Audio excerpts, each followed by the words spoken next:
피아노 치는 정민숙 집사가 갑자기 아파갖고 있단 말을 늦게 들어가지고 오늘 모든 게 좀 혼란스럽습니다. 그래도 오늘 우리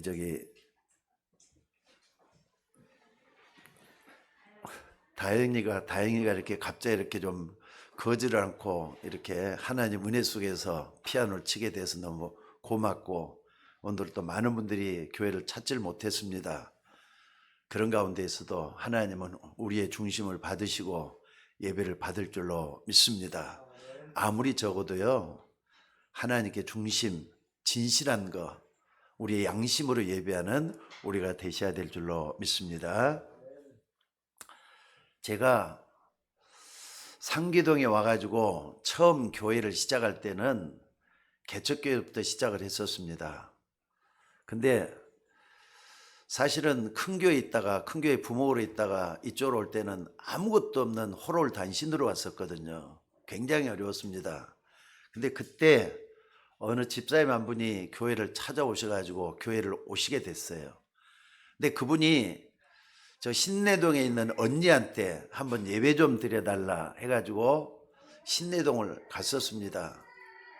가보니까 이분이 어떤 상태가 돼갖고 있느냐면요, 앞을 못 보는 소경이에요.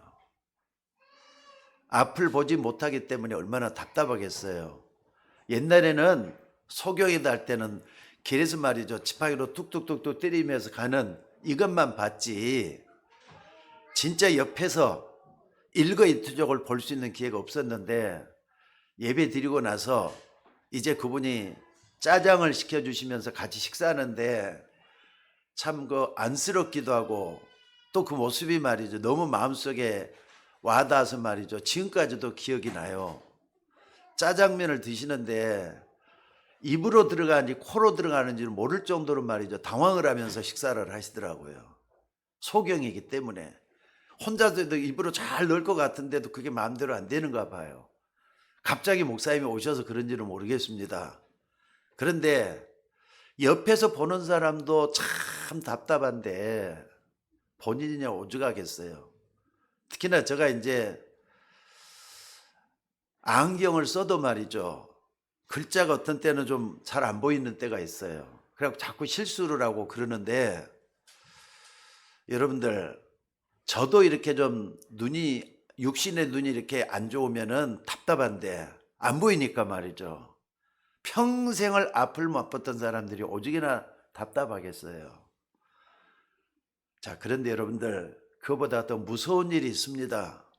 육신의 눈도 안 보이면은 이렇게 힘들고 어려운데 영적인 눈이 없다, 영적인 눈이 안 열린다, 그것은요, 여러분 어떻게 되느냐, 완전 멸망 그 자체인 것을 잊지 마시기 바랍니다. 그러니까 육신의 눈보다 더 무서운 건 뭐냐, 영적인 눈이에요. 아무리 밝은 눈을 가지고 있다 할지라도 영안이 어두우면은, 영안이 안 보이면은 멸망 그 자체라는 거 잊지 말라, 그 말입니다. 영으로 계시는 그 하나님이 우리 인간을 하나님의 형상대로 창조했다는 이유가 뭐냐? 첫 번째가 하나님과 교제하도록, 생명적인 관계를 이을 수 있도록 만들어 놨습니다. 그렇기 때문에 이제 구원받은 여러분들이 예배 드릴 때는 언제나 영적인 눈을 뜨고 항상 겉모습이나 외식적인 걸 보지 말고 중심을 하나님께 드릴 수 있는 저나 여러분이 되셔야 될 줄로 믿습니다. 우리는 지난 한 3년 반 정도 됐죠. 3년 반 동안에 코로나라는 참으로 큰 시련기를 겪었어요. 중국에서부터 우한에서부터 시작했더니 코로나가 점점 확대된 지구촌 전체를 다 강타해 버렸어요. 많은 변화를 줬습니다. 경제적으로 많이 힘들어지고, 또 사람 살기가 더 각박해지고, 물가는 말이죠, 배 이상 치솟아가지고 이상하게 변해져 버렸어요. 교회까지도 그런 물거리 흘려 들어오고 있어요. 흑암입니다. 눈을 뜨고 이런 모습을 잘 좀 볼 수 있기를 바랍니다. 교회뿐만이겠어요? 여러분에게도, 여러분 가정에도 이런 흑암의 물결들이 계속 몰려오고 있다는 거 잊지 마시기를 바랍니다. 그래서 어떤 교단의 목사님 그러더라고요. 그것은 말세기 때문에 그렇다. 맞습니다. 말세기 때문에 그렇습니다. 말세기 때문에. 근데 그렇게만 보는 것은 착각인 것 같아요. 역사를 공부해 보면은 옛날부터 지금까지 어려운 일은 여전했어요. 항상 있었어요. 시대마다 이런 병들이 항상 있었다 이 말입니다. 그러니까 여러분들이 이 시대와 세상은 눈을 크게 뜨고 볼 수 있어져야 될 줄로 믿습니다. 여러분 아직도 이 세상은요 10분의 1도 복음이 전해지지 않았습니다. 10분의 1도 복음이 전해지지 않았습니다. 마태복음 24장에 보면 말세에 일어날 징조들에 대해서 현상들에 대해서 여러 가지로 다 말씀을 하고 있습니다. 여러 가지 일들이 많이 일어나요. 정신적인 문제, 육신적인 문제, 또 세상의 종말의 문제 많이들 일어나요. 그러니까 앞으로도 이 코로나 같은 이런 이상한 감염성 질병은요 또 찾아올 것이라고 사람들은 다 얘기를 해요. 그러니까 여러분들이 여러분 가정에서도 항상 이걸 대비할 수 있는 여러분들이 되셔야 된다 이 말입니다. 배를 타고 가다 보면은요 선장은 항상 맑은 날만 있기를 기대하지 않습니다. 폭풍 칠 날도 있다는 거 생각하셔야 돼요. 어제 그제도 인터넷을 딱 봤더니 뭐가 있느냐, 아마 큰 물건을 싣고 일본에서 떠났던 배가 울산까지로 가게 돼 갖고 있었는가 봐요. 그런데 그 배에 선장이 있는데 한 13명인가 14명인가 탔던가 봐요. 근데 폭풍우가 같이 몰아치는 바람에 배가 난파를 해버렸어요. 완전히 뒤집어져 가지고 몇 명은 살려냈지만은 선장도 죽고 아마 7사람이가 죽었다는 말이 좀 들더라고요. 근데 선장이 말이죠, 그 폭풍우 속에서 문자를 보냈는가 봐요. 아내한테 뭐라 보냈느냐, 사랑해란 말을 딱 하나 해놓고 죽었다는 거예요. 그리고 시체로 이제 발견이 됐다는 게 엊그저께 신문에, 엊그제 인터넷 뉴스에 나오더라고요. 자, 여러분들 항상 여러분들이 기억하셔야 돼요. 앞으로 시대는 어려워질 것이다. 불안하고 고통스러운 시대는 계속될 것이다. 그래서 이런 코로나 같은 감염병이라든지 여러 가지 어려움이 왔을 때 그 답이 뭐냐? 비대면을 대면화시키는 바로 이게 답이라는 거예요. 그러니까 여러분들이 좀 넓게 세상을 보면서 눈을 열고 볼 수 있는 여러분이 되셔야 될 줄로 믿습니다. 만약에 이것을 여러분이 모른다면요, 여러분이 하시는 일도 또 우리 교회도 문을 닫아야 될 때가 와요. 자, 여러분들이 앞으로 사람들이 어떤 은행에 계좌를 틀고 그 은행을 이용할 것 같습니까? 중국은행입니까? 아니면은 미국은행입니까? 아니면은 한국은행입니까? 어떤 은행이 앞으로 살아남을 수 있을 것 같아요? 은행만 딱 봤을 때도. 미래에 사람들이 세계를 돌아다니면서 전 세계와 막 통하는 그런 은행을 선호하지 않겠습니까? 그게 온라인으로 열려가지고 전 세계를 묶을 수 있는 그런 은행만이 살아남게 돼 있다 이 말이에요. 앞으로의 세상은 비대면으로 대면하는 것을 모르면은 죽는다 이 말이에요. 그래서 참 감사한 것은 어느 집사님이 시사를 해 주셔가지고 이렇게 우리 교회도 이렇게 카메라라든지 음향 시스템 이런 걸 다 갖춰가지고 세계화 시킬 수 있도록 유튜브로 문을 열었다는 게 중요하고, 이걸 위해서 이름도 없이 빛도 없이 충성하고 봉사하는 주의 종이 있기 때문에 우리 교회도 좀 세계화 시켜놓고 있는 거 정말 하나님께 감사해야 될 것 같아요. 비대면을 대면화시키고 있는 우리 교회다 이 말이에요. 그러니까 여러분들, 하나님은 이번 코로나를 통해서 굉장한 메시지를 주고 있는 것 같아요. 그렇다면 여러분들이 조금만 더 눈을 넓혀가지고 이런 세계와 또 여러분 주변에서 일어나는 모든 일을 정확하게 메시지로 받을 수 있는 우리가 되셔야 될 줄로 믿습니다. 어떤 사람은요, 솥 있잖아요, 솥. 우리가 가스레인지에다 불을 올려 소를 올려놓으면은 팔팔 끓잖아요. 그러면은 솥에서 김이 막 올라와가지고 어떻습니까? 더덕더덕하면서 이렇게 움직이잖아요. 소뚜껑이 움직인단 말이에요. 우리는 그걸 무심하게 봐요.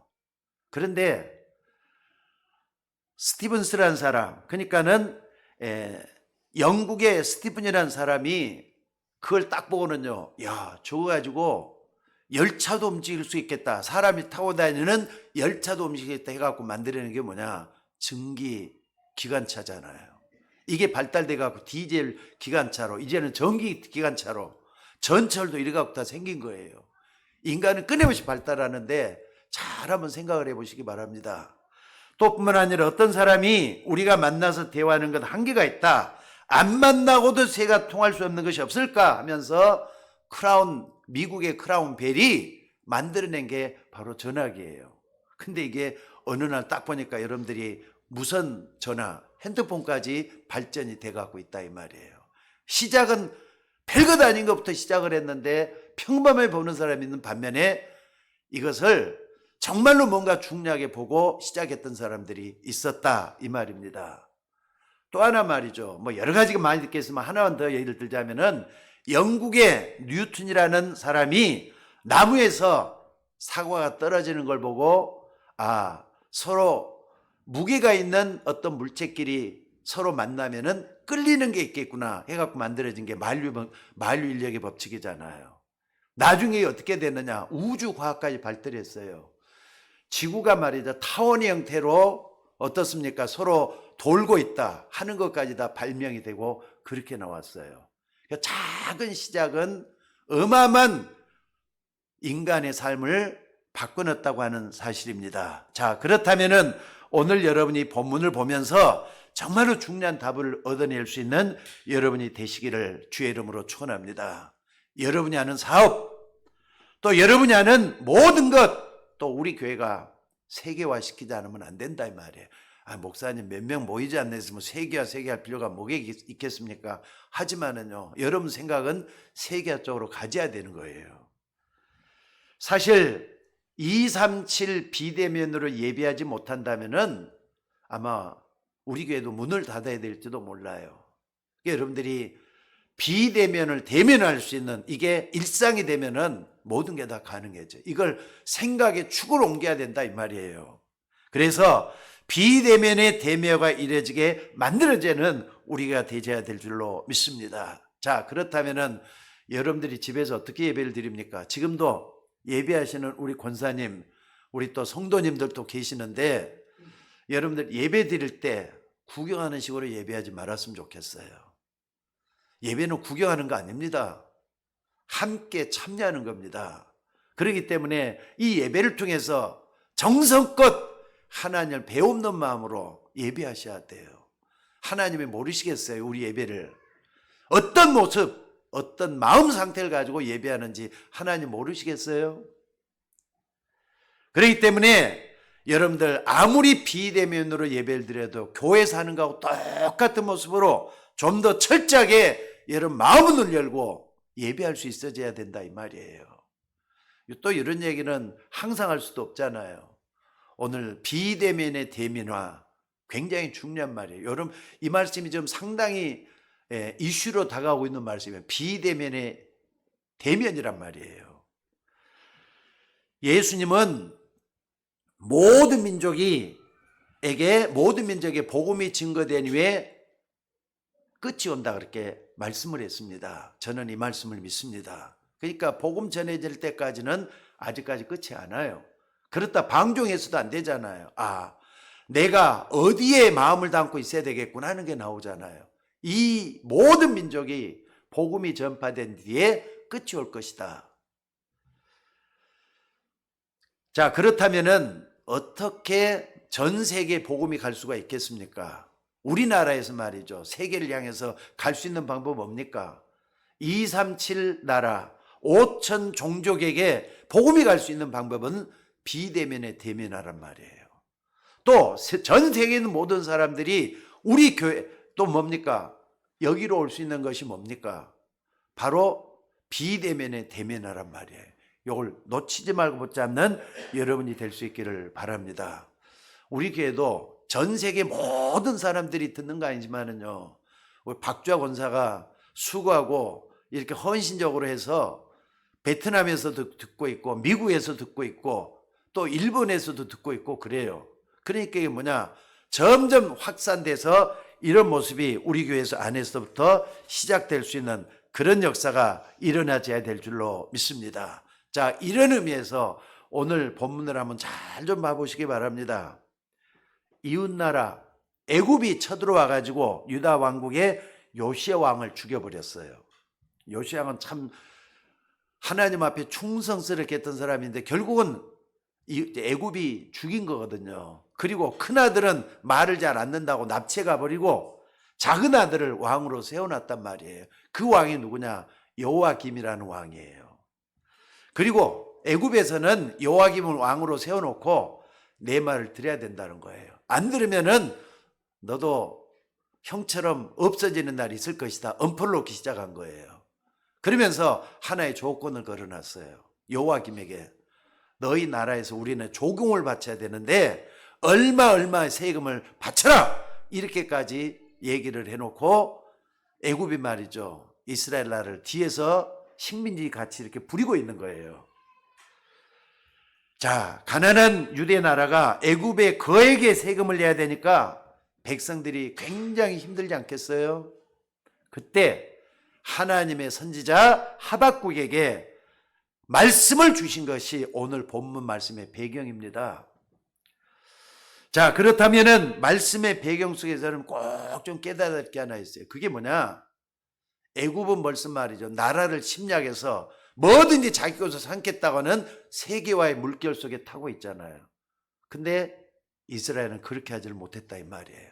마음을 넓혀가지고 세계를 볼 수 있어야 되는데 그렇게 하지를 못했다 이 말입니다. 물론 현실적으로 보면은 전쟁으로 사람들이 많이 죽었겠다라고 판단할 수도 있겠지만 더 중요한 사실이 뭐냐? 영적인 눈이 너무 어두웠다는 사실이에요. 아니, 택한 백성들이 눈이 어두우면, 영적인 눈이 어두우면 어떻게 되겠느냐 말이에요. 자, 그러니까 큰아들, 그러니까 누굽니까? 요시야의 큰아들을 납치한 거, 애굽에서 납치했다 그랬잖아요. 근데 그걸 한번 영적인 눈을 뜨고 한번 봐보세요. 그러면은 애굽으로 가 있을 거 아니야 이거예요. 납치가 애굽으로 가 있는 거예요. 그러면 애굽으로 간 것이 파송했다, 하나님이 파송했다라고 보여줘야 된다 이거예요. 예를 들어 보겠습니다. 그 옛날 요셉이 말이죠, 애굽으로 노예로 간 것이 선교사로 나간 겁니까? 아니면은 노예로 간 겁니까? 노예로 갔다 그랬잖아요, 다들. 근데 하나님이 선교사로 파송했다면 어떻게 봐야 되느냐 이거예요. 눈을 열고 보시라 이 말이에요. 또 뿐만 아니라 바벨론에 사드락, 메삭, 아벳느고 또 누굽니까? 다니엘 같은 사람이 선교사로 간 겁니까? 아니면은 포로로 간 겁니까? 보셔야 돼요.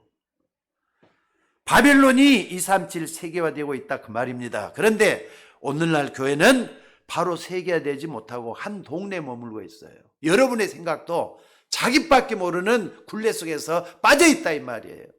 신앙생활은 자기 굴레에 빠져있으면 발전이 없는 거잖아요.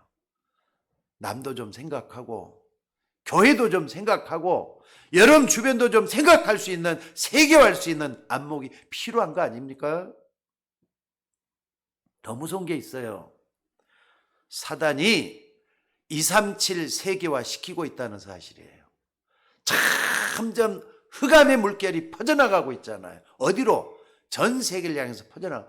아니, 우한에서 시작했던 코로나 바이러스가 어떻게 전 세계로 퍼져나갈 수 있어요? 그게 흑암이 지금도 하고 있는 일이에요. 이 사단이 애굽을 사로잡았고 애굽은 세계를 잡았다 이 말이에요. 거기에 이스라엘이 사로잡혀간 거예요. 여러분 이걸 잘 한번 봐보시고 영안을 열어서 여러분 주변을 볼 수 있어져야 될 줄로 믿습니다. 그때 하나님이 이렇게 말씀하셨습니다.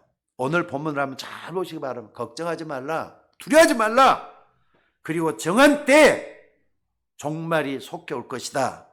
내 말은 거짓되지 아니하리라. 더딜지라도 기다리라. 지치지 않고 정령 응하리라. 반드시 하나님이 역사할 때가 온다.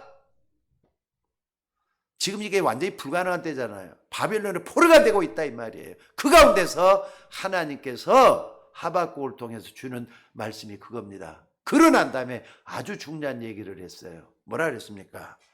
오직 의인은 믿음으로 말미암아 살게 될 것이다. 자, 따라서 한번 해봅시다. 오직 의인은 믿음으로 말미암아 살게 될 것이다. 그걸 오늘 이 말씀으로 주신 줄로 믿습니다. 오늘 여러분들 말씀이 조금 어려울 수가 있어요.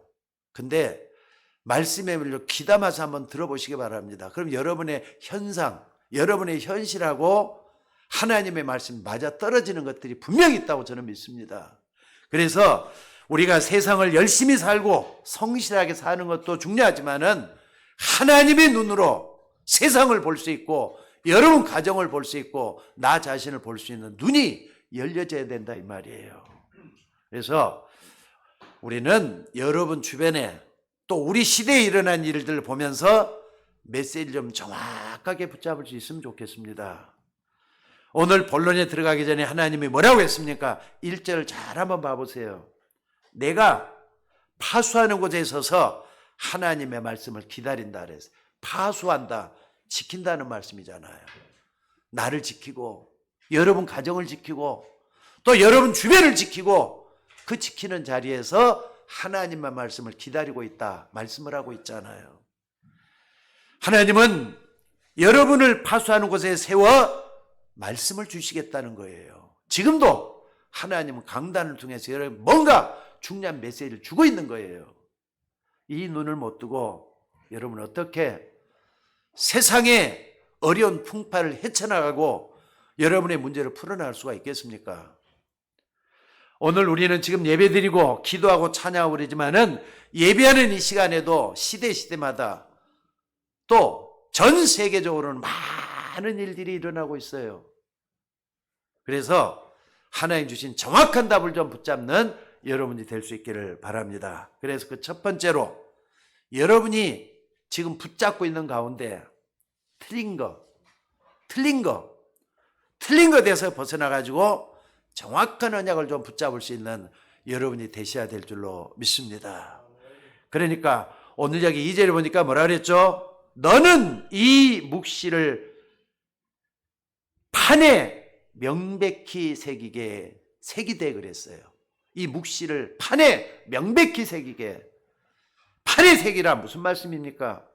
하나님이 주신 말씀을 여러분 마음판에 정확하게 심어놓으라는 뜻이에요. 어디에? 여러분 마음판에 정확하게 세우라는 뜻이에요. 사실 교회를 다니는 많은 신자들은 어릴 때부터 신앙생활하는 사람들이 참 많이 있습니다. 그러니까 신앙생활을 한다고 하면서 그래도 말이죠. 예수를 믿는다고 하면서도 갈등이 많이 생겨. 또 문제도 많이 있고 또 뿐만 아니라 고민, 염려, 근심 이게 여러분 주변에 떠나지를 않아요. 근데 예수 믿는다고 그런 것들이 계속해서 나에게 다가오는데 지내놓고 한번 생각을 해요. 여러분의 과거를 한번 생각해 보라 이 말입니다. 저는 분명히 한 것은요. 여러분 주변이나 세상에 일어나고 있는 일들은 하나님이 주신 말씀과 맞지 않는 것이 하나도 없어요. 저는 지난 한 50년 전부터 예수를 믿었다 그랬잖아요. 내가 지금까지 100% 믿는 것은요. 하나님의 말씀은 1.1핵도 변하지 않고 그대로 더 성취됐어요. 요 나쁜 말이 여러분에도 똑같습니다. 영원한 말씀은 지금도 이루어지고 있다는 걸 잊지 말라 이 말이에요. 그리고 우리가 아무리 어려워도 하나님은 우리에게 237 전 세계 모든 민족을 살려야 되는 사명을 저나 여러분에게 똑같이 주셨어요. 아니 목사님 나는 너무 어려움이 많아서요. 그건 나하고 아닙니다. 바로 어려움을 당하는 여러분에게도 237을 살려야 될 사명을 주셨다 이 말이에요. 이걸 잊지 마셔야 돼요. 우리는 237 전 세계를 살려야 될 사람들인데 그런데 지금 내가 당하고 있는 어려움 이것과 동시에 한번 생각해 보시기 바랍니다.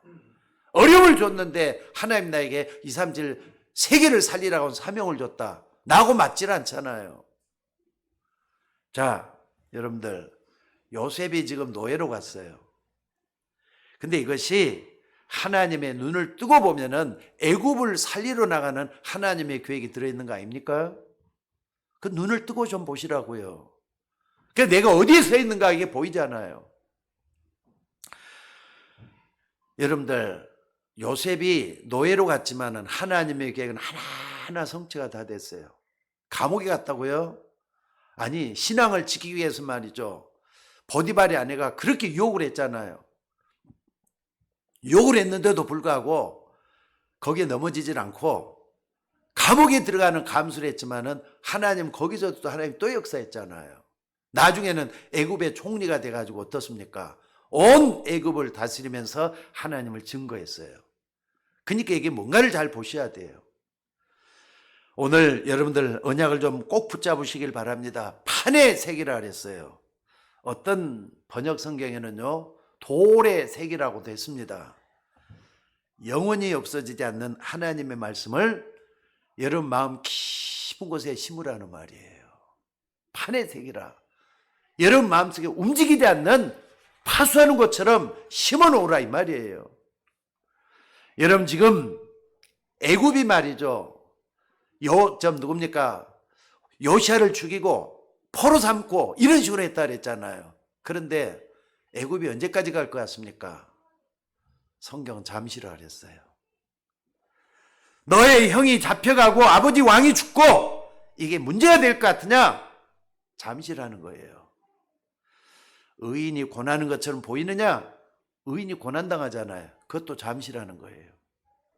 거짓말하는 사람들이 같이 보이느냐? 그것도 잠시라는 거예요. 여러분 앞에 있는 그 어려움, 문제, 위기, 잠시라는 거예요. 자, 우리는 지금 고난주의를 맞고 있습니다. 다음 주는 부활주일이지만 한 주간 우리는 고난 주간으로 맞게 되고요. 오늘이 고난주일이라 그래요. 다른 말로 순환주일이라. 예수님이 십자가에 못 박혀 죽은 것을 기억하면서 십자가를 누릴 수 있는 그 기간이 아니라 고난주간이라 그래요. 여러분들, 예수님이 십자가에서 물과 피를 다 쏟으셨다 그랬습니다. 뭐 때문에? 널 위하여, 우리를 위하여 십자가를 지셨단 말이에요. 이게 남의 일처럼 느껴지십니까? 아닙니다. 자, 다 같이 한번 따라서 해봅시다. 나를 위해서 십자가 지셨다. 가슴에다 손을 대보세요. 예수님은, 따라서 해보세요. 예수님은 나를 위하여 십자가 지셨다. 믿으셔야 돼요. 고통을 당하시면서 예수님이 십자가 지신 것은 나를 위해서 주신 십자가였어요. 그리고 여러분들, 예수님이 십자가에서 얼마나 고통스러웠겠어요. 7시간 반 동안이나 물과 피를 다 쏟아냈다 그랬잖아요. 근데 7시간 반은 긴 것 같지만은요, 지나놓고 보니까 너무 짧은 잠시였잖아요. 안 그렇습니까, 여러분들? 여러분이 당하는 문제, 어려움도 또 지나갈 거예요. 이걸 언약으로 받으시기를 주의 이름으로 축원합니다. 그러니까 지금까지 서론에서 했던 이야기를 여러분들이 못 알아듣는다면요, 이스라엘은 포로로 간 것처럼 또 포로 생활에 억눌려야 돼요. 여러분이 하는 모든 일이 237 나라 살릴 비대면이 대면화시키는 것이라 그랬는데, 좀 넓은 마음으로 세상을 품을 수 있는 여러분이 되셔야 될 줄로 믿습니다. 그러니까 여러분이 언약을 붙잡아 버리면은 길이 보이게 돼가고 있어요. 무슨 말인지 알겠습니까? 정확한 언약을 붙잡아 버리면 길이 열리는데 붙잡질 않으니까 지금도 방황을 하고 흔들리는 거예요. 여러분, 그래서 우리가 정말로 어떤 경우에도 반드시 붙잡아야 될 언약이 뭡니까? 어떤 경우도예요. 항상 붙잡아야 될 게 뭡니까? 항상 근본으로 돌아가서 생각을 해보셔요. 그게 뭐냐면요, 우리 인간을 처음부터 멸망시키는 근본 배경인 사단은 아담과 하와를 무너뜨리고 노아 시대를 죄악으로 물들게 만들었어요. 거기서 시작이 누구냐? 하나님이 지으신 들짐승에 그랬잖아요. 사단이 전 세계를 죄악 세상으로 만들어버렸다는 거, 이걸 언약으로 딱 잡으셔야 돼요. 여러분하고 상관이 있느냐? 가장 근본적으로 상관이 있어요. 문제는 많은 신자들이 현실에 치우쳐가지고 이런 영적 사실을 보지 못하고 자꾸 또 속고 있다는 데 문제가 있어요. 사단의 주특기가 뭐죠? 사단의 주특기가 뭐죠? 속이는 거예요. 누구를 속입니까? 여러분을 속이고 옆에 있는 사람을 속이고, 그게 사단의 주특기라는 거 잊지 마셔야 돼요. 그러니까 여러분들, 이 성경은 이 멸망시키는 근본 배경을 사단이라고 확실하게 폭로하고 있다는 거 잊지 마시기를 바랍니다. 안 그렇습니까? 본래 사단은 처음부터 아담과 하와를 무너뜨리고 노아 시대를 죄악의 구렁텅이로 끌고 와서 결국은 말이죠, 심판의 멸망 속으로 끌고 들어갔잖아요. 이 성경을 여러분들이 보면서 성경이다만 하지 말고 영적인 사실은 똑같다는 거 잊지 마셔야 돼요. 그런데 거기에 속지 않고 믿음을 지켜서 노아 가족만 구원을 받았다는 게 노아 시대 구원받은 노아 얘기가 바로 창세기 6장에 나오고 있습니다. 여러분들, 방주 안에 들어간 사람 다 살아났다 그랬잖아요. 근데 방주 안 들어간 사람 어떻게 돼? 다 멸망당했어요. 방주가 뭐냐? 그리스도입니다. 눈을 뜨고 한번 봐보시기 바랍니다. 방주 안에 들어간 사람만 살았잖아요. 창세기 6장이 옛날 전설이 아닙니다. 옛날 얘기가 아닙니다. 지금도 우리 속에서 일어나는 일들이에요. 그러니까 여러분들이 지금도 예배 드리면서 예수 그리스도와 생명적인 관계로 연결이 되어 있지 않으면 방주 안에 없는 거예요. 근데 그분이 여러분들이 그리스도 안에서 방주를 이루고 있다. 그게 바로 뭐냐? 방주 안에 타고 있는 거예요. 여러분들, 그분은 우리를 구원하기 위해서 십자가의 고난을 당하셨습니다. 그래서 누구든지 저를 믿는 자마다 멸망치 않고 영생을 얻게 된다고 했어요. 그러니까 여러분들이 영생 얻었잖아요. 자, 따라서 봅시다. 따라서 해보시죠. 나는 하나님이 주시는 영생을 얻었다. 믿습니까? 그러니까 오늘의 문제는요, 거기에 우리 교인이 속고 또 속아서 이제는 감각도 없어요. 옛날에는 그런가 보다 영접을 했어. 내가 너무나도 마귀에 속아서 그랬어. 근데 타성에 젖어갖고 이제는 그게 옛날 얘기처럼 그런가 보다 타성에 젖어갖고 이렇게 많아요. 아닙니다. 사단은 여러분을 호시탐탐 노리고 있다는 거 잊지 마셔야 돼요. 그래서 뭐라 그랬느냐? 베드로 같은 사람 속아봤기 때문에 깨어라, 근신하라. 너희 대적 마귀가 우는 사자와 같이 두루다니며 삼킬 자를 찾고 있다 그랬어요. 여러분, 누가 뭐래도 방주 안에 있는 구원받은 하나님의 자녀들이라는 거 잊지 마시기 바랍니다. 또 오늘 또 좀 비대면에 예배하고 있는 권사님, 또 집사님, 그리고 성도들 모두가 다 예수를 한 번만 믿었어도 영원한 구원이 되는 거예요. 이걸 딱 붙잡고 나는 소속이 하나님께 속해 있어. 나는 하나님의 자녀야. 마음으로 믿어 의에 이르고 입으로 신해서 구원에 이르다 그랬잖아요. 놓치지 말고 붙잡는 여러분이 되셔야 될 줄로 믿습니다. 그래서 여러분이 오늘 하루 종일 예배드리고 말씀 속에 있어야 될 이유가 뭡니까? 이 시대를 보고 또 여러분 자신을 보고 또 나의 문제를 보고 내 미래를 쳐다보면서 하나님 주시는 정확한 언약을 붙잡도록 하나님이 하시기 위해서 여러분을 불러낸 줄로 믿습니다. 그래서 여기 앉아있지만 전 세계 237 나라를 보라는 거예요. 눈이 열려서 전 세계 역사는 이 사단의 권세를 보라는 거예요. 이런 눈을 뜨고 있는 사람만이 마지막에 살아남게 될 줄로 믿습니다.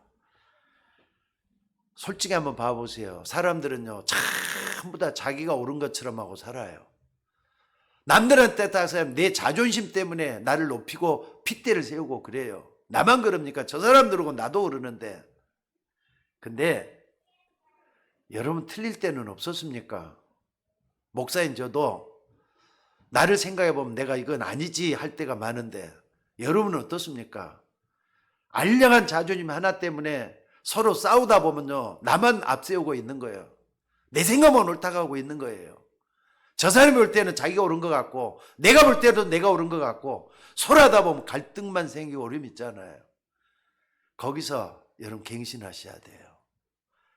여러분 서로 옳다고 하는 이사에 뭐가 답이 되는 겁니까? 하나님의 말씀만이 답이 될 줄로 믿으시기 바랍니다.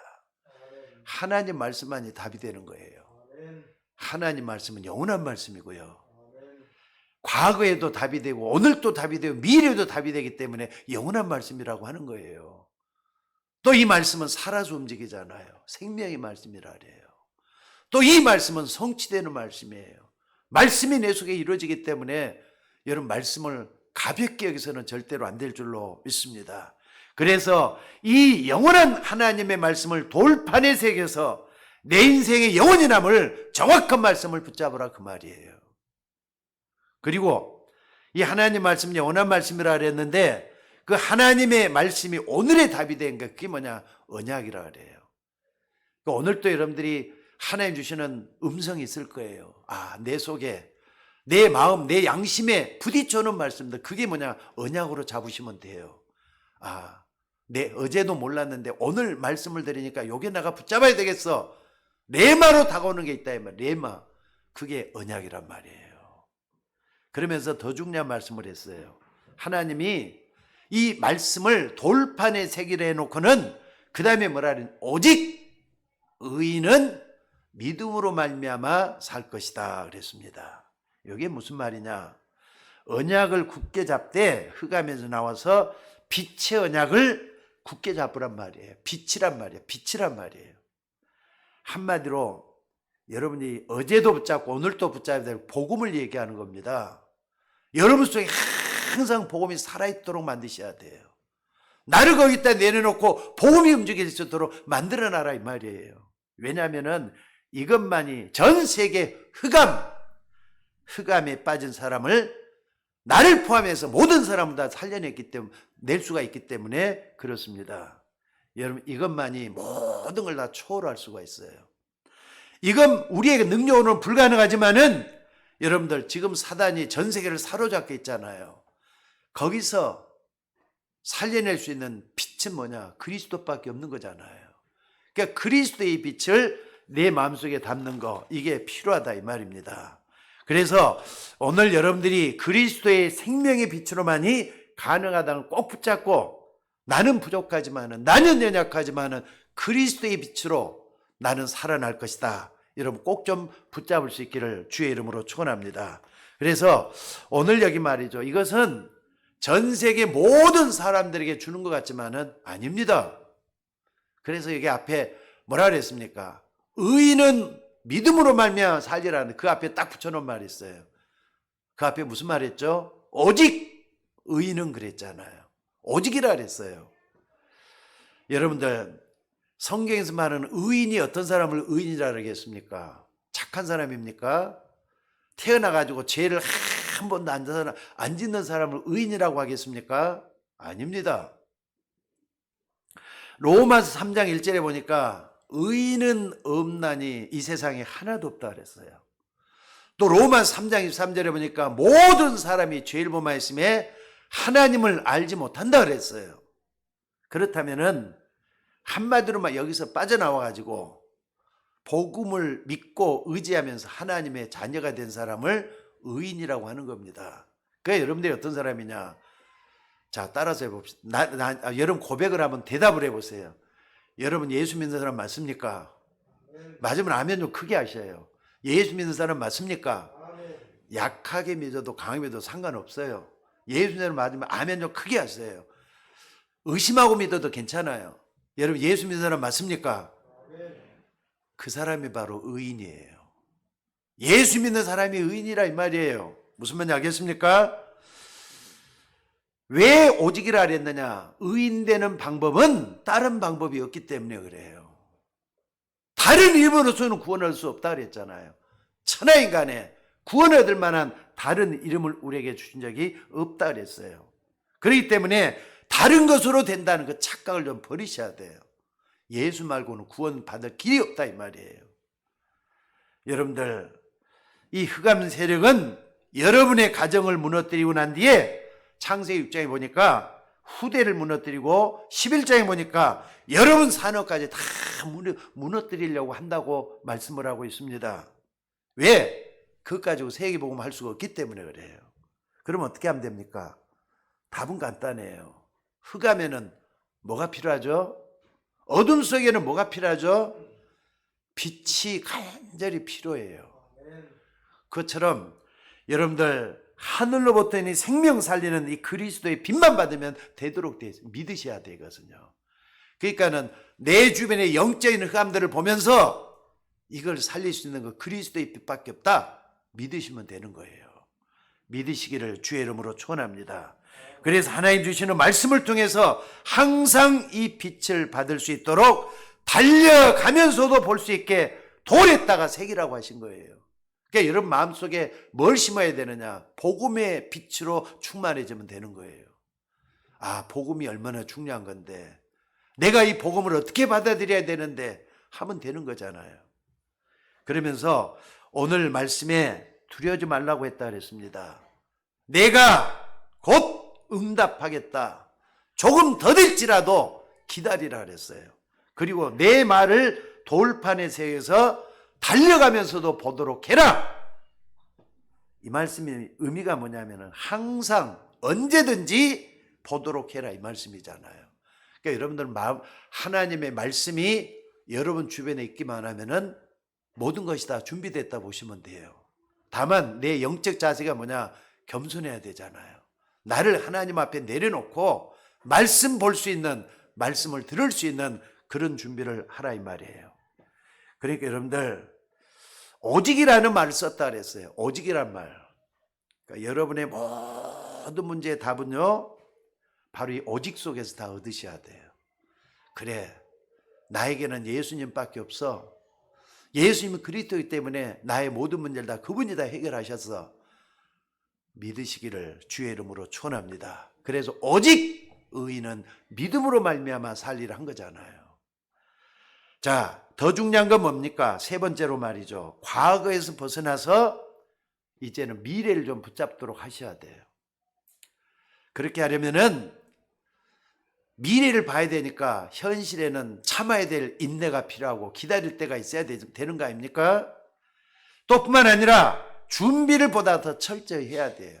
그러니까 오늘을 갖다 준비하게, 내일을 위해서 오늘을 준비하는 그런 삶이 되셔야 된다 이 말입니다.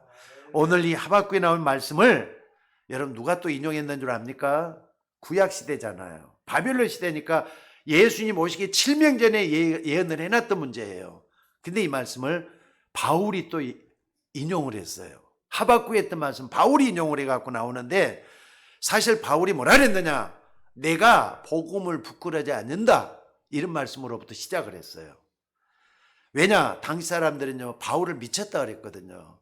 너가 공부를 많이 하고 또 이렇게 많은 것을 가지고 있다 그러더니 교만해갖고 너가 저러는구나. 왜 교회 가서 이렇게 떠드느냐? 이렇게 말했던 사람들이 당시 사람들입니다.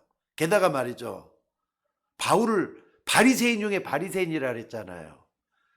그 바리새인 중에 바리새인을 지도하는 최고 지도자란 말이에요. 이게 바울이 가지고 있는 칭호였습니다. 게다가 바울은 어떤 사람이라고요? 로마 시민권까지 가지고 있어요. 유대인들은 시민권을 가지고 있지를 못해요. 근데 바울은 유대인이면서 로마 시민권이 가지고 있었으니까 굉장히 지체 높은 사람이잖아요. 그런데 너가 학문을 좀 하더니 이상한 신흥종에 빠지더니 내가 미쳤구나 이렇게 말을 했어요. 영안이 어두운 사람들이니까 그렇게 말할 수밖에 없을 겁니다. 근데 바울은 그래, 내가 이 복음을 부끄러워하지 아니한다 그러면서 하는 말씀이 뭐라 그럽니까? 이 복음은 모든 믿는 자에게 구원을 주시는 하나님의 능력이 된다. 첫째는 헬라인에게로, 둘째는 유대인에게요, 둘째는 헬라인에게다. 이렇게 말을 해놓고 이 고백을 하고 난 다음에 뭐라 그랬습니까? 오직 의인은 믿음으로 말미암아 살리라. 하박국에 쓰던 이야기를 바울이 또 하고 있는 거예요, 이걸 지금. 그러니까 과거에 했던 말씀이 현재에 왔고 현재가 또 미래까지 가고 있다는 걸 잊지 마셔야 돼요. 오늘 여러분의 미래 앞으로 여러분의 미래가 어떻게 될 것 같습니까? 다 살아보지는 않았지만은 오늘 지나서 내일로 계속 미래를 향해서 가고 있잖아요. 여러분의 미래 어떻게 될 것 같습니까? 어디에다가 보장을 받는 것이 가장 좋겠습니까? 하나님의 말씀의 망대로 여러분의 인생을, 여러분의 미래를 세워야 될 줄로 믿습니다. 말씀으로 여러분들이 미래를 준비하셔야 돼요. 왜? 말씀은 영원한 말씀이고, 말씀은 성취되는 말씀이고, 말씀은 생명의 말씀이고, 그렇기 때문에 말씀으로 여러분의 미래를 세워야 된다 이 말이에요. 안 그렇습니까, 여러분들? 그 중에 복음 정확하게 하셔야 돼요. 복음 간단합니다, 솔직히 말해서. 옛날에 제가 말이죠, 자동차를 배울 때, 운전하는 걸 배울 때 왜 그렇게 운전이 안 되는지 모르겠더라고요. 운전해 본 사람, 운전 간단한 거잖아요. 복잡한 거 아니거든요. 몇 개만 알면 누구든지 다 운전할 수 있어요. 근데 처음 할 때는 너무너무 힘들어가지고, 야, 운전하기도 되게 복잡하네 그랬어요. 복음도 똑같아요. 알면 간단한 거예요. 예수님이 그리스도입니다. 맞습니까? 요거 정확하게 붙잡는 거 알고 이제 붙잡으셔야 돼요. 왜 예수가 그리스도인지, 왜 그리스도 아니면 안 되는지, 이 땅의 문제가 뭔지, 앞으로 문제가 뭔지, 그리스도가 답이다. 이걸 딱 붙잡는 게 복음을 붙잡았다 하는 거예요. 요것만 붙잡으면 여러분 살 길이 열려요. 믿습니까? 자, 여러분들 생명의 말씀에 망대를 세우시기를 주의 이름으로 축원합니다. 자, 또 이것을 누가 인용했느냐? 교회는요, 솔직히 말해서 양떼들이 모여야 되잖아요. 근데 염소떼들이 너무 많이 모이게 된 거예요. 중세 때도 그랬습니다. 그러니까 사람들이 눈에 크게 드러나는 부흥의주로 모든 걸 생각했던 때가 있어요. 인본주의로 말이죠. 뭐든지 물량주의로 다들 넉넉하고 풍족하고 뭐든지 말이죠. 돈만 있으면 된다는 식으로 교회가 흘러갔어요. 그러니까 여기에는 누가 생기느냐? 정치하는 사람들이 일어나야 돼요. 교회 안에 말이죠. 그리고 내가 이 권력을 누가 잡느냐 하면서 일어났던 사람들이 있어요. 그게 뭐냐면은 그레고리 1세 이후에 천주교가 그렇게 만들어진 겁니다. 여러분들 어마어마한 힘, 인간의 최고 망대인 정치력을 발휘한 사람이 로마 카톨릭의 천주교였어요. 여러분 우리가 천주교라는 건 이제 뭡니까? 보편적인 교회란 말을 담고 있지만 천주교라는 것은 결국 말이죠. 교황부터 시작한 정치가라고 생각하시면 틀림이 없어요. 원래 마가다락방에서 시작했던 교회잖아요. 근데 천년이 지나면서 오늘날 전 세계를 지도하고 있는 게 교황이다 이렇게 할 정도로 돼갖고 있잖아요. 근데 이게 지난 천년 역사를 쭉 보면 어떠느냐. 교황과 여러 유럽 나라의 황제들 있잖아요. 황제들 간의 싸움, 알력, 이것이 말이죠. 그걸 이루고 있었던 걸 볼 수가 있습니다. 그러니까 아니 313년에 콘스탄틴 대제가 로마의 제국 전체를 갖다가 기독교화 시켰다 그랬잖아요. 로마 복음화가 딱 한 번 됐어요. 그래가지고 있으면서 교황이 뭡니까? 황제가 어떻게 하느냐? 전 유대 제국 안에 로마 제국에 있는 사람들은 다 예수 믿어야 된다. 다 교회 나와야 된다. 이렇게 말했던 때가 있었습니다. 그러니까 이제는 전부 다 교회를 나와야 되는 거예요. 근데 이거 가지고 어떻게 하느냐? 황제는 아니 신부가 꼭 그렇게까지 얘기할 필요가 뭐가 있느냐 하면서 황제가 또 이것 가지고 막 시비를 걸어요. 근데 법으로는 이미 교회 나오지 않는 사람은 뭐든지 할 수 없도록 만들어 놨거든요. 그러니까 이 사람은 출교를 시켜야 돼. 이 사람은 세례를 안 줘야 돼. 이 사람은 성찬식을 못하게 만들어야 돼. 그러면 이 사람 사회에 또 매장이 되는 그런 시대가 있었습니다. 그러니까 서로 알력이 되는 그런 가운데가 중세 시대가 흘러가요. 자, 그때 일어난 사람이 누구냐? 신부였던 말틴 루터였다는 사실이에요. 루터가 일어나갖고 어떤 일이 생겼느냐? 아니 어째서 우리가 공로로 구원받아야 되느냐? 왜 우리가 자꾸 선행을 많이 해야 되느냐? 그것 말고 우리는 믿음으로 구원받는 거 아니냐? 성경 본연의자서 들어가기 시작한 거예요. 게다가 성경이 그런 데가 어디가 있느냐? 성경이 말을 해야 된다 하면 성경을 찾아간 거예요. 아니 우리가 어째서 큰 돈을 내면은 지옥 갈 사람이 천국 가고, 그러니까 마지막에 뭐 하느냐면요, 돈 많이 내면은 지옥 갈 사람도 천국 간다, 이렇게 해가지고 교회가 변질되기 시작했어요. 여러분, 그게 잘못된 거잖아요. 그러니까 오직 믿음으로 구원받는다, 그래가지고 오직 의인은 믿음으로 말미암아 살리라, 이런 말까지 나오게 됐다, 이 말입니다. 여러분, 그래서 중세 시대에 일어난 시대적이고 세계적인 운동이 뭐였느냐? 종교 개혁이었습니다.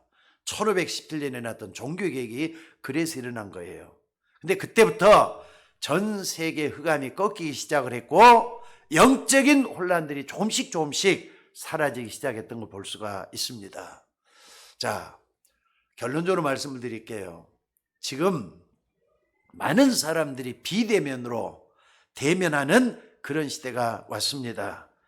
그런데 우리는 이 속에서 신령과 진정으로 예비하는 우리 모두가 좀 되어야 될 것 같아요. 아무리 뭐라 해도 우리가 하나님 앞에 가까이 나가는 이 믿음만큼은 변질돼서는 안 된다, 이 말이에요. 예배 드릴 때도 정말 우리 모두가 다 대면할 수 있는 이런 모습이 되어야 돼요. 하나님께 나가는 사람은 반드시 그가 계신 것과 그 자기를 찾는 자들에게 상 주시는 이심을 믿어야 된다 그랬어요. 어쩔 수 없어 비대면 예배 드리지만은 할 수만 있으면은 대면화가 이루어져야 된다, 이 말이에요. 오늘 여러분 이거 꼭 좀 기억하시기 바랍니다. 여러분들 예배 드리면서 오직 믿음으로 구원받는다 그랬잖아요. 여러분들 이 말씀을 가지고 기도함으로 인해서 성삼위 하나님의 역사하는 플랫폼 만드셔야 돼요. 내 안에 성삼위 하나님의 능력이 풀려서 저 사람 때문에 나도 예수 믿고 싶다라는 마음이 일어나면은 그 사람이 플랫폼이 되는 거잖아요. 플랫폼이 별거 있습니까? 사람을 끌 수 있는 힘을 가지고 있는 사람이 플랫폼이지. 그러니까 여러분들 성삼위 하나님을 겸손하고 바르게 볼 수 있는 여러분이 될 수 있기를 바랍니다. 이것 때문에 하나님이 여러분의 빛의 경사를 허락하실 거라고 저는 믿습니다. 이것이 말이 역사가 증명해요. 종교개혁이 일어나면서 어떤 일이 일어났느냐? 여러분들 신기하게도 산업혁명이 일어났잖아요. 그때 여러 가지 증기가 발명되고 여러 가지 발명들이 막 이제 세계로 쏟아져 나오기 시작했어요. 게다가 미국 저 신대륙이 발견되기 시작하면서 사람들의 교류가 막 일어나기 시작해요. 이민이 막 일어나기 시작해요. 산업화의 물결, 이민화의 물결도 막 일어나기 시작해요. 그때부터 전 세계가 막 소용돌이 칠 정도로 많이 변화가 왔단 말이에요. 근데 거기에 금은 보화가 왔다 갔다 하는 거예요. 여러분들 조금 어려운 말 같지만은 여러분이 하는 일도 그 속에서 우리가 뭘 해야 될지 찾아낼 수 있는 여러분이 되셔야 된다, 이 말입니다. 그렇기 때문에 여러분들이 성삼위 하나님이 역사하는 플랫폼 되도록 만드셔야 돼요. 아, 나도 하나님이 쓰시는 종이 돼야 되겠구나 깨달으면 되는 거잖아요. 그래서 진실하고 확실한 플랫폼이 여러분이 되어진다면은 여러분이 하는 일에는 보좌의 축복이 일어나게 될 겁니다. 왜? 하나님이 말씀을 성취해 가니까. 이걸 딱 붙들고 여러분들이 좀 안테나가 되어봤으면 좋겠어요. 안테나는 퍼져나가는 거잖아요. 여러분을 통해서 복음이 퍼져나가면은 여러분들이 바로 안테나가 되는 겁니다. 자, 오늘 다시 한번 언약을 좀 붙잡기 바랍니다. 언약이 뭐라 그랬죠? 오늘 내가 주시는 하나님의 말씀으로 붙잡아지는 게 언약이라 그랬어요. 이것을 24시간 기도할 수 있기를 바랍니다. 반드시 하나님은 여러분을 통해서 25시의 축복으로 응답해 주실 줄로 믿습니다. 그리스도의 빛은 나를 포함해서 모든 사람에게 증거되셔야 돼요. 놓치지 말고 붙잡는 여러분들 되시기를 바랍니다. 그래서 내가 먼저 또 우리 가족이 먼저 은혜 받고 많은 사람들에게 그리스도의 생명의 빛을 전해줄 수 있는 여러분이 되셔야 될 줄로 믿습니다. 이번 주부터 고난주간이 시작이 됩니다. 오늘 조금 먼저 멀리 있는 얘기 같지만은 고난주간은 예수 그리스도의 십자가의 구원의 은혜와 축복을 생각하면서 고난 속에 들어가는 주간이라고 보시면 돼요. 요걸 갖다 다르게 하지 말고 정말로 내 마음이 그리스도를 찾아가야 되겠구나, 이걸 깨달은 여기서부터 시작이 되셔야 돼요. 붙잡고 승리하는 여러분들 되시기를 주의 이름으로 축원합니다. 기도하겠습니다. 하나님, 은혜를 감사합니다. 오늘 또 주시는 말씀들이 내 속에서 생명 양식이 되도록 인도하여 주옵소서. 참으로 아버지 하나님, 우리의 마음 생각을 붙잡아 주시고 내 마음판에 새겨야 될 복음의 빛을 비춰주시고 나뿐만 아니라 내 주변에 우리 가족에게 하나님 역사해 주셔서 하나님이 쓰시는 그 속에 내 인생, 우리 인생에 있게 하옵소서.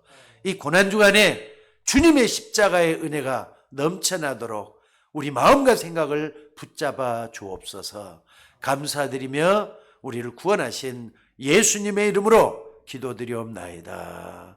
아멘.